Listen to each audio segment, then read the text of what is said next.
சிலர் அல்லாஹ்விற்கு வாக்கு கொடுக்கிறார்கள், லஇன் ஆதானா மின் ஃபத்லிஹி, யா அல்லாஹ் எனக்கு செல்வத்தை நீ அதிகரித்து கொடுத்தால் உன்னுடைய பாதையில் நாங்கள் செலவழிப்போம், நல்ல அடியார்களாக நாங்கள் மாறிவிடுவோம் என்று.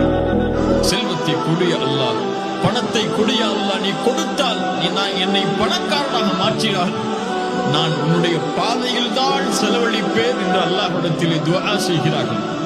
ஃபலம்மா ஆதாஹும் மின் ஃபத்லிஹி, ஒருவேளை அல்லாஹ் ரப்புல் ஆலமீன் உன்னுடைய சிறப்பில் இருந்து அதை அழித்து விட்டால், பகிலு பிஹி, உனக்கு கொடுக்காமல் இருந்ததன் காரணம் அதுதானே, கேட்டாய் கொடுத்தேன், பகிலு பிஹி, கஞ்சத்தனத்தை கடைபிடிப்பான்.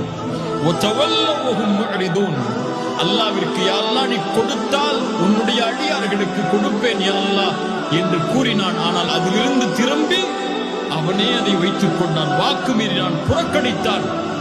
அதன் காரணமாக அல்லாஹ் அவனுடைய உள்ளத்தில் நிஃபாக்கை மாட்டிவிட்டான் மறுமை வரை.